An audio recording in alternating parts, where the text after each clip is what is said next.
Hello guys, welcome back. ఒకటి చూపిస్తా ఎంత పెయిన్ఫుల్ ఉంటుందో చూడండి. ఇది చూడండి, ఇది నార్మల్ టైర్ పైన అయ్యి ఉంటే నేను కొంచెం కూడా ఫీల్ అయ్యేవాని కాదు. ఇది అవ్వక స్లిక్ పైన అయ్యింది. సో స్లిక్ని పంచర్ చేసి మనం యూస్ చేయలేం ట్రాక్లో. లాస్ట్ టైం దీంతో ఒక రైడ్కి వెళ్ళా. అప్పుడు టైం లేదు, అప్పుడే బైక్ వచ్చింది, టైర్స్ చేంజ్ చేసే టైం లేదు, అప్పటికే లేట్ అయిపోయింది. లేదంటే అప్పుడే టైర్స్ చేంజ్ చేసి రోడ్ టైర్స్ పైన వెళ్ళేవాడిని. సరే రైడ్ అయిపోయిన తర్వాత చేంజ్ చేద్దాం అనుకున్నా, ఆ రైడ్లో అయిన పంచర్ ఇది. సో ఈ టైర్స్ చాలా ఎక్స్పెన్సివ్. నేనేమనుకున్నా అంటే తీసి మళ్ళీ రేస్ ట్రాక్కి వెళ్ళినప్పుడు మళ్ళీ స్లిక్స్ ఇన్స్టాల్ చేసుకుని ఇంకొక ప్రాక్టీస్కి వస్తాయి టైర్స్ అనుకున్నా.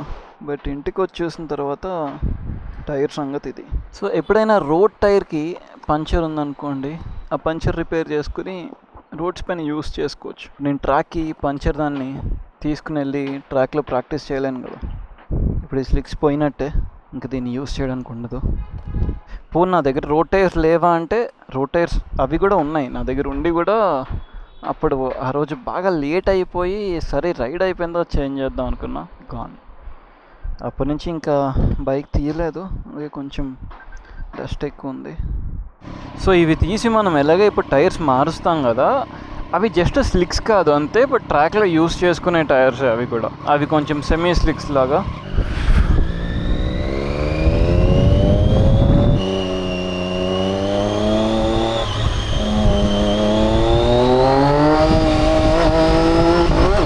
అయ్యో అయ్యో,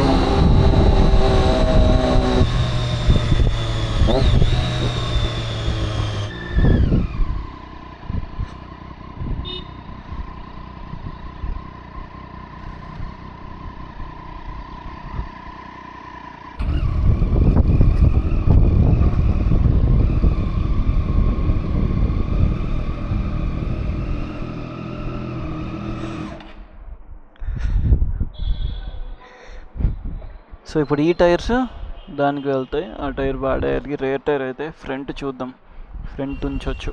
ఇవి కూడా ఒకసారి ట్రాక్లో యూస్ చేశాను, కానీ చిన్న ట్రాక్లో యూస్ చేసా, హైదరాబాద్లో షికేన్ సర్కిట్లో.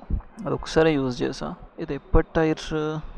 జనరల్గా మనకి టైర్ మ్యానుఫ్యాక్చరింగ్ డేట్ ఉంటుంది 47/23, అంటే 2023 మ్యానుఫ్యాక్చర్డ్. ఇది ఇయర్ రివర్స్లో ఉంది కదా, ఇట్లా చూపిస్తా. 47/23 ఇది month, first 2 digits month, second 2 వచ్చేసి ఇయర్ అనమాట. 2023 47th వీక్, అంటే 2023 ఎండ్ మ్యానుఫ్యాక్చర్ టైర్స్. ఎప్పుడైనా టైర్స్ కొనేటప్పుడు ఇది చెక్ చేసుకుని రీసెంట్వే కొనుక్కోండి. బై మిస్టేక్ మీరు 4-5 years ఓల్డ్ టైర్ తీసేసుకున్నారనుకోండి, కొని కూడా యూజ్ ఉండదు, టైర్ క్రాక్స్ వచ్చేస్తాయి. ఇది ఎప్పటిది? ఇది కూడా అంతే, 48/23. అది మ్యానుఫ్యాక్చర్ అయిన నెక్స్ట్ వీక్ ఇది మ్యానుఫ్యాక్చర్ అయింది. సో ఇప్పుడు స్లిక్స్ తీసి ఈ సూపర్ కోర్స్ వేయాలి. 3 days తర్వాత మళ్ళీ డేటోనాని చూస్తున్నాను. నేను ఈ మధ్యలో ఒక చిన్న ట్రిప్కి వెళ్ళాను ములుగు. నేను ఇంకో నా టైర్స్ కూడా చేంజ్ అయిపోయాయి, ఇప్పుడు ఇవే మిగిలాయి నాకు. ఇప్పుడు కానీ డేటోనాని నేను తీసుకెళ్ళకపోతే ఇంక ఇక్కడే ఉండిపోయేది ఇంకో నెల. అసలు ఈరోజు నాకు బైక్ తీసుకెళ్ళే ప్లానే లేదు, కానీ నార్మల్ డేస్లో, వీక్ డేస్లో ట్రాఫిక్లో బైక్ నడపలేక ఈరోజే తీసుకెళ్ళిపోదామని నా కార్ పంపించేసి డేటోనాని తీసుకున్నాను. టైర్స్ చేంజ్ చేసిన తర్వాత డేటోనా చాలా వియర్డ్ ఉంది, అసలు నడపడానికి ఫ్రెండ్లీ లేదు.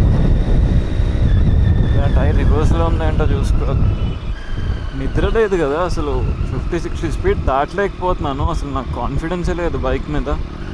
అది కూడా 30-40 స్పీడ్ నేను 5th gearలో వెళ్తున్నాను, జీరో ఎనర్జీ అసలు.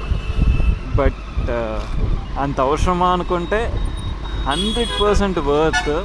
ఒక F1 కార్ మన కళ్ళ ముందు ఉంటే మనం దాని మీద ముట్టుకునే డిస్టెన్స్లో ఉండి, మనం F1 కార్తో ఉండే ఛాన్స్ ఉన్నప్పుడు 6 hours స్లీప్ని సాక్రిఫైస్ చేయడం చాలా చాలా చాలా స్మాల్ థింగ్.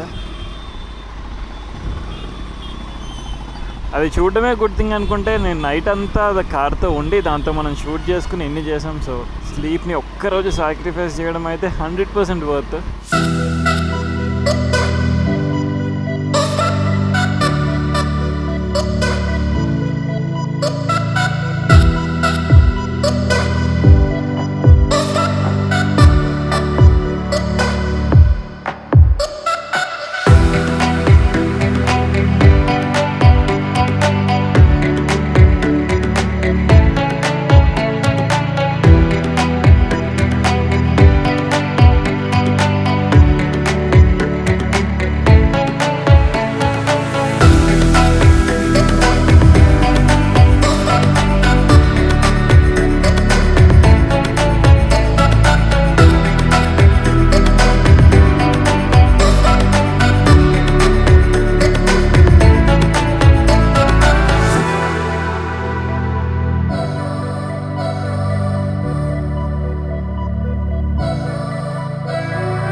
ఇప్పుడు నేను ఇంటికి వెళ్ళగానే డైరెక్ట్ స్లీప్. ఇంకా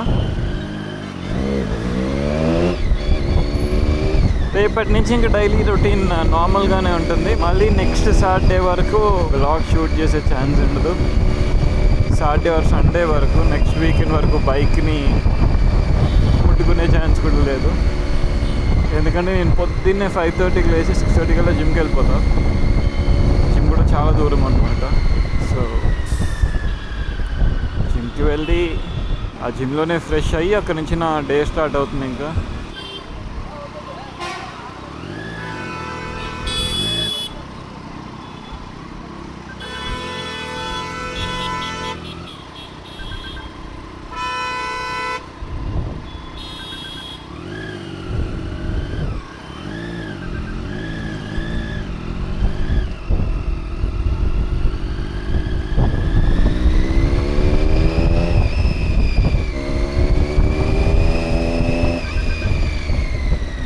కాల్స్ మీద కాల్స్. నాకైతే బైక్ అస్సలు అంటే అస్సలు నచ్చట్లేదు ఇప్పుడు. ఇది నాలో ప్రాబ్లమో బైక్లో ప్రాబ్లమో తెలియట్లేదు. ఈరోజు కాదు, రేపు ట్రై చేస్తా.